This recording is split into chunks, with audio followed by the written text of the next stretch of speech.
said, I am from DotCom Therapy. DotCom Therapy is the leading therapist founded teletherapy company in the United States. So, we provide teletherapy services, so therapy services via the internet through live web access like this.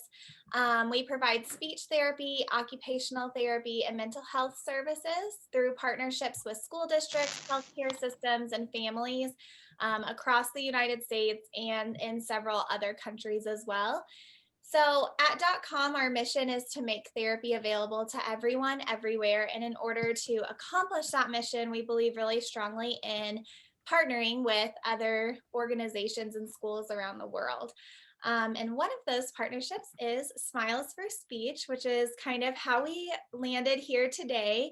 Sandy and I got connected several months ago, and we started talking about how our organizations are really compatible in a lot of ways. Smiles for Speech and Sandy have a lot of relationships with people around the world and organizations around the world that are working to promote awareness of people with special needs in their communities. And then from DotCom Therapy's point of view, we have a lot of expertise in this area of providing information and therapy on the internet and virtually. And so it kind of made sense for us to come together and sort of join forces to develop a partnership that has put together this workshop today. And in the future, we're going to be piloting a teletherapy program together to offer teletherapy services around the world too. So a lot of just fun interaction and collaboration that we've been able to have with Smiles for Speech. So I can speak for everyone who's here from DotCom Therapy today that we're very excited to be a part of this program and of this conference today. So as Sandy mentioned, today this whole conference is just about supporting children with special needs. And so we have several presentations that we're going to share with you on that theme. And the first of which I actually get to share, setting expectations for your child. And I think as a parent who has a child with special needs, sometimes it can be difficult to understand exactly what you should be expecting out of your child. And where you should be kind of pushing them towards, what goals you should have for them, and what they kind of their full potential is. And so we're going to just talk about some strategies on what we as parents can look at in our kids to be able to set those expectations for them. So I wanted to start out this presentation just with a few things to remember, and we'll go over these more in depth as we go. But just kind of to start off so you guys can see from the gate, every child is unique and develops at slightly different rates. I think that that's really important to remember when we're thinking about our kids, that every child has a unique set of strengths and weaknesses, and they develop at slightly different rates. So when we're comparing our child to other children in the community, that's important to remember. The second thing is that every child has their own areas of strengths and weaknesses. And in a little bit, we're going to talk about areas of strength and weakness and how you can think through your child specifically and the things that maybe they have strengths in or maybe they have weaknesses in. And then as parents, our goal is to help our children reach their full potential. And we'll talk about this more too. But what our child's potential is may be different than other kids, and that's okay. But our job as their parents is to help them reach their full potential and to help them become everything that they can be. Okay. So I wanted to put a note in here about developmental norms. So if you've ever heard this terminology, developmental norms, basically what that means is that a researcher has come in and they have studied some aspect of development. Maybe that is language or speech or fine motor, but there's some aspect of development that this researcher has come in and they have studied how kids develop that specific skill. And then they will put together what's called developmental norms, which is kind of a guideline of what is normal or typical development within that skill set. And so I just wanted to put a couple of notes in here. The first of which is that what is considered to be typical development will vary based on culture and location.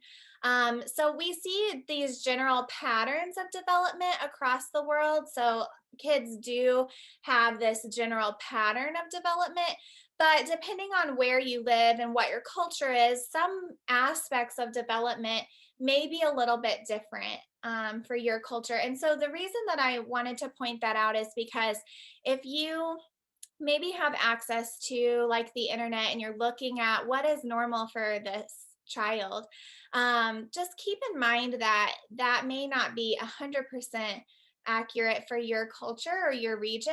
So just keep that in mind. It's still, like I said, we do see these patterns of development across the world and across cultures. So you can still learn a lot from that because a lot of times the steps will be the same. But just bear in mind that that typical development, when they might develop, might be a little bit different depending on location or culture. And then developmental norms in many countries have yet to be officially researched and established. There are lots of places in the world that haven't had that research finished yet. But what I would encourage you to do is if you have concerns about your child, to speak with others in your community that care for children.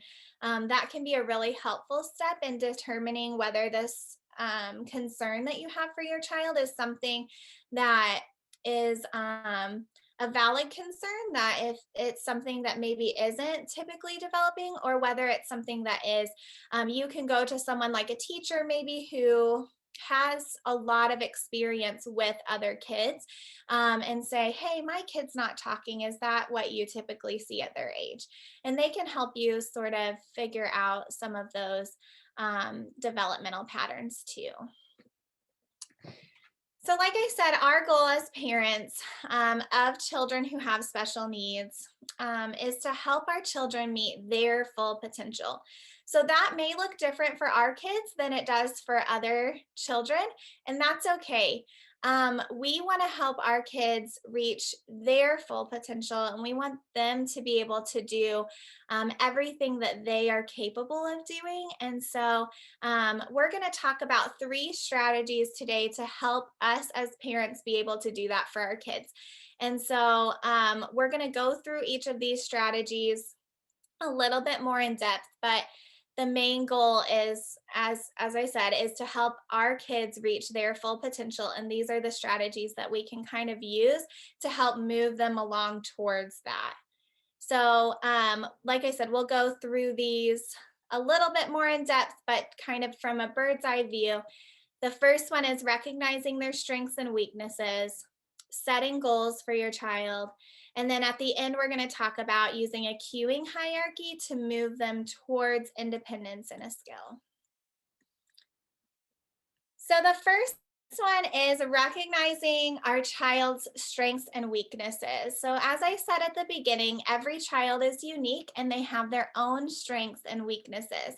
And so as parents, it can be helpful to look at what our child's strengths are and what our child's weaknesses are. And then we can help them move towards independence in areas that maybe are weakness for our children. So some things that I would suggest when you're trying to figure out what your kids' strengths and weaknesses are. The first is make a list of things that your child does well and things that maybe they have more difficulty with. And so this can be really helpful.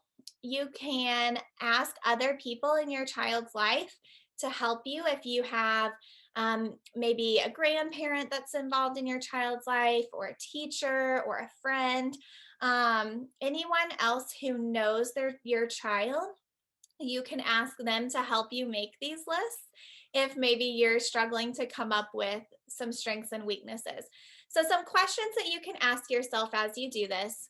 So number 1, what does my child enjoy doing? So think through, what are your kids' favorite things? What are they interested in? What are they good at? And you can think about all of those different things that really light your child up, that that your child really loves doing. The second question is, what do they have difficulty doing? So, what is hard for your child? What do they maybe struggle to do? And then, what are your concerns for your child? So, what are areas that you feel like, oh, I really hope they can learn to put their shoes on? Oh, I really hope they can learn to talk. Oh, I really hope. So, all of those things that you hope that your child can do, what are your concerns for them? And then I put together this list of areas of development. And I think that this can be helpful as we're thinking through these strengths and weaknesses. So, these are just different areas of development that you can think through. And it can be helpful to really identify where your child maybe needs a little bit more help. So that I'm just going to briefly go through these areas of development. So the first one is health. So does your child have any medical needs? Is there anything medically that you're concerned with as far as your child's development goes? The second one is vision. So are they able to see? And do you have concerns about them seeing? Hearing, are they able to hear appropriately? And a lot of times, if a child isn't able to hear, then that can affect other areas of development like speech and language. So it's really important that we are making sure that our children can hear before we address some of these other things. The next area is speech. So, are you able to understand the sounds and words that your child is making?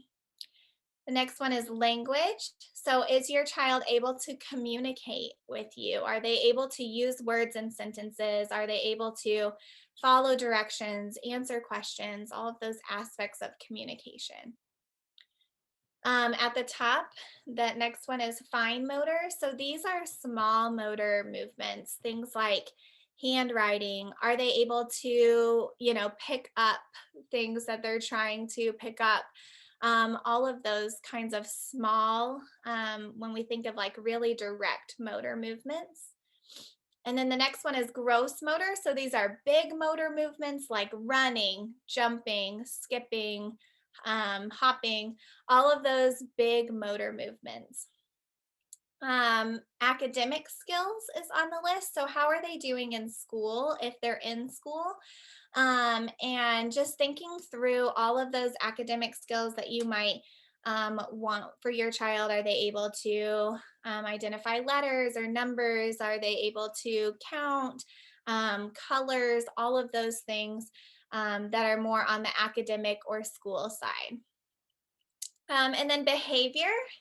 So this could be behavior that you think of like, is your child having tantrums maybe even though they're older because they can't express what it is that they need. So are they still having tantrums? It could be behaviors like repetitive behaviors, like maybe we see with autism sometimes, like are they flapping or having any sort of like repetitive behavior? So anything with their behavior, how they're acting, that you might have concerns about, or it may be a strength for them.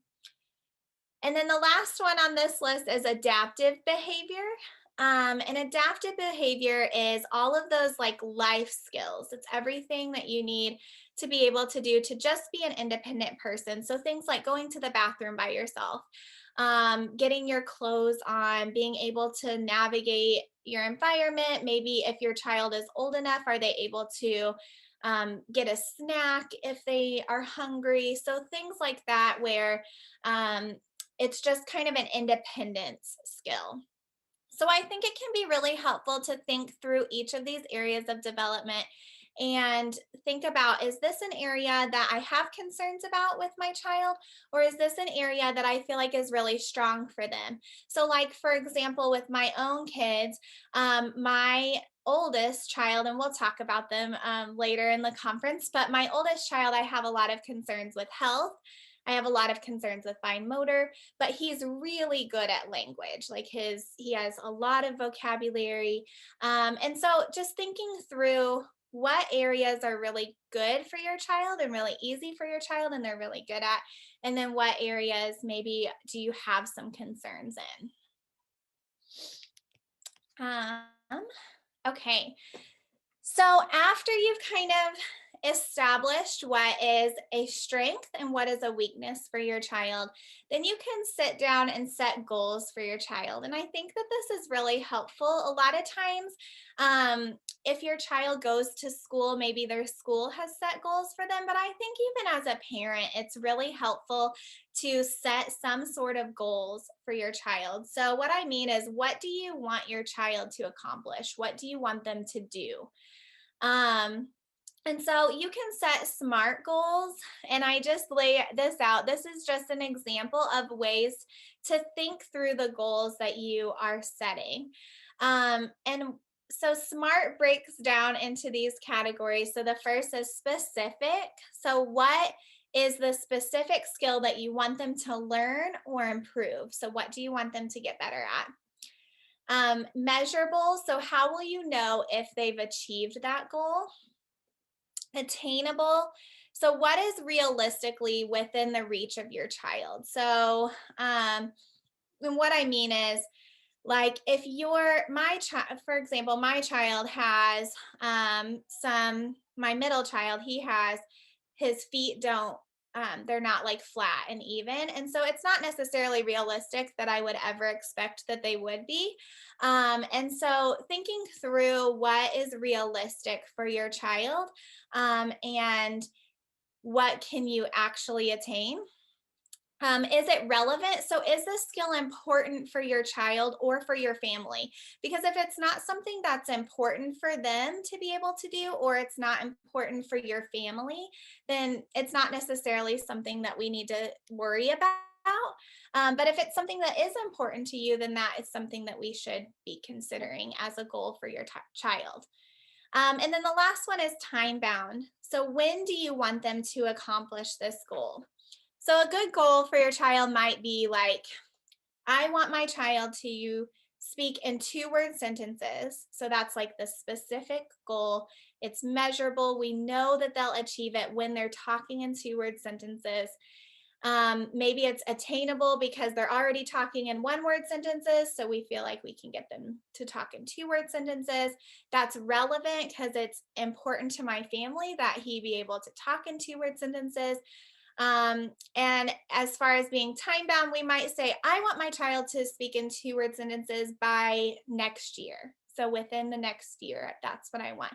So thinking through kind of what we want our child to accomplish, based out of those strengths and weaknesses. So then, as far as moving them along this idea of kind of moving closer to their goals, we want to talk about using what's called a queuing hierarchy. And this can be a really useful and helpful tool for people with special needs and parents who have children with special needs. Because it helps us visualize how we're moving our child from not being able to do something to being able to do it independently. And I want to say that your child may never get to that independent level depending on what skill it is, and that's okay. But our goal is that we're moving them closer to that independent level. And so there are a couple of things that, a couple of just terminology that I wanted to talk about before we jump into this section. So the first is called scaffolding. Scaffolding, this here at the top, is when you give your child help or language that's just a little bit above what they can do themselves. So we want to think about how our child is doing something. So I'm a speech therapist, and so I automatically think about communication. But so let's say that your child is talking in 1 word sentences. Maybe we want to talk to them in 2 word sentences. It's just a little bit above where they are. But we don't necessarily want to talk to them in 10 word sentences because that might be too much of a jump. We want to talk to them just a little bit above where they are. And that's called scaffolding. And then a cue, so we're talking about a queuing hierarchy. A cue is some sort of hint or assistance that you're providing to a child. That's what a cue is. It's just something that you're doing, that helps them do a skill a little bit better. So The cueing hierarchy as a whole is just a set of these cueing boundaries or definitions that we put in place to help describe the help that's given to a child to help them be able to perform a skill. And the goal of this cueing hierarchy is to move a child up a staircase, so to speak. So if you think about having a staircase, so you're standing on some stairs, we want to move them from the bottom of the staircase where they can't do a skill at all towards the top. So we want to walk them up this staircase. So here is an example of a cueing hierarchy, and you can see that there are different levels of cueing here. So starting from kind of the base level, they're not really doing this well, and we'll go over all of these different steps in just a moment, but so you can kind of see how it works as a whole. Starting at the bottom, hand over hand assistance. And then you would move up the staircase to physical cueing, up the staircase to modeling, up the staircase to gestural cueing, verbal cueing, visual cueing, and then at the very top of the staircase is where they would be doing it independently. And we're going to talk about each of these steps. So the first step, that very bottom step, is called hand over hand assistance. Hand over hand assistance is where an adult places their hands over a child to help them perform a skill. So some examples of what this might look like is like you're taking your child's hand and you're using it to point to something that they want. Maybe you're taking your child's hand, you're putting your hand over your child's hand and helping them stir to make some sort of meal that you're working on in the kitchen. Maybe you're taking your child's hand and you're physically helping them pick up something and put it in a box. So anything that you are physically helping your child do, that would be hand over hand assistance. So the next step up from hand over hand assistance is called physical prompting. So physical prompting is where we use touch of some sort to guide a child towards what they need to do to perform a skill.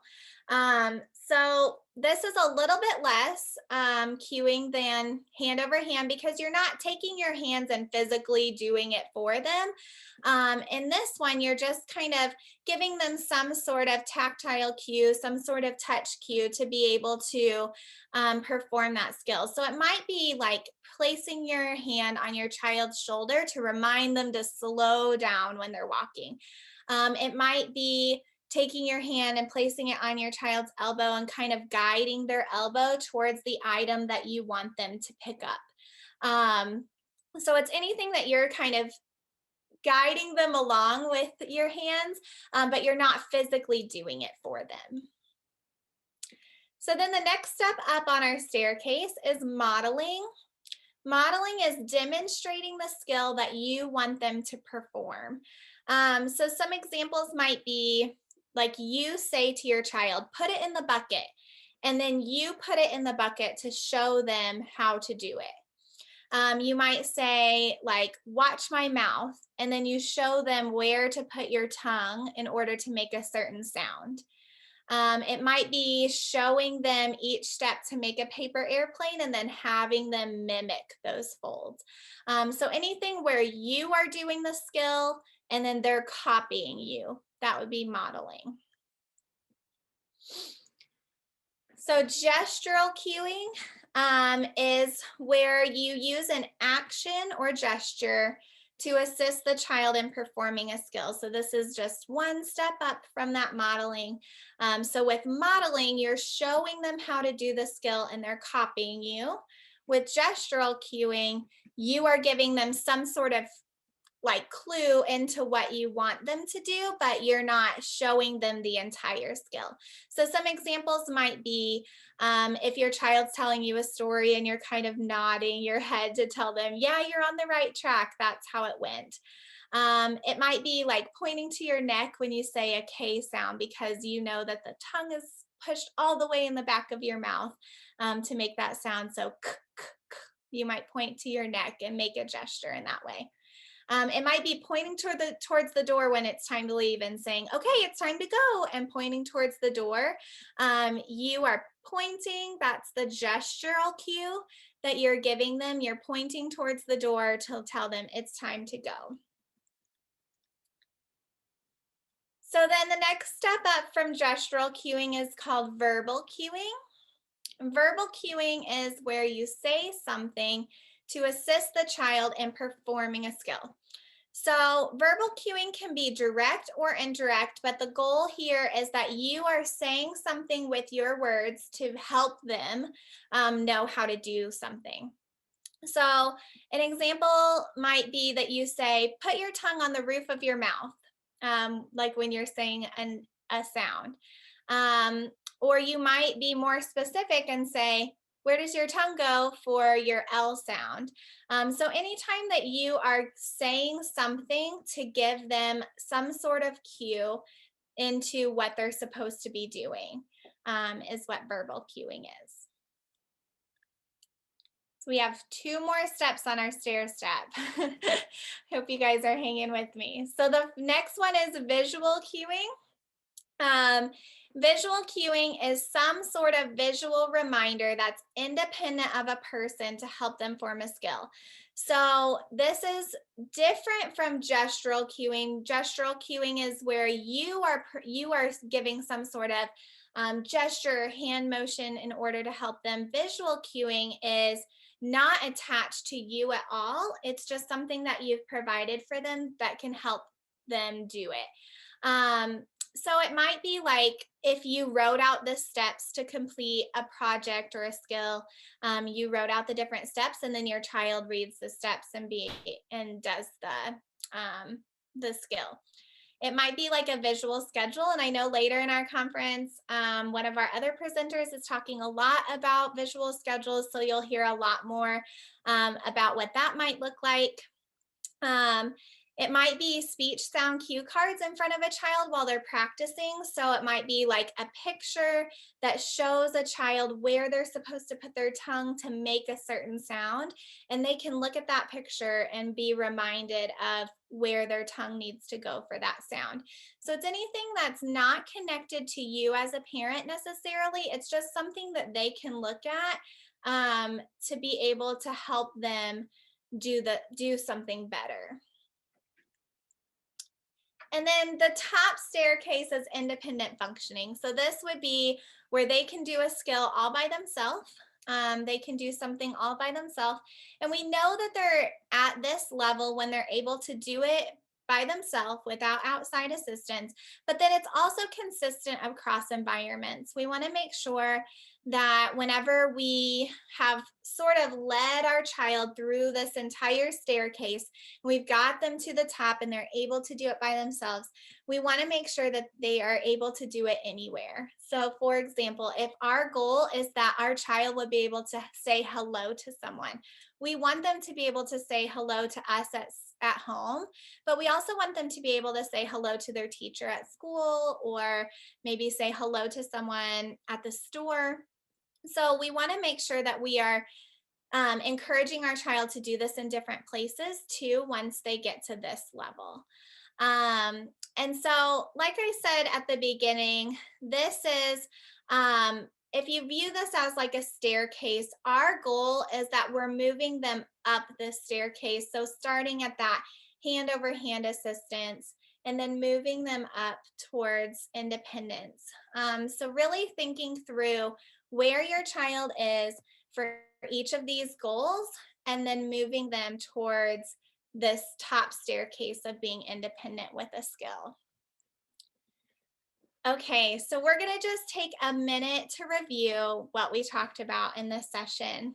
So the first thing that we talked about is that every child is unique and every child develops at slightly different rates.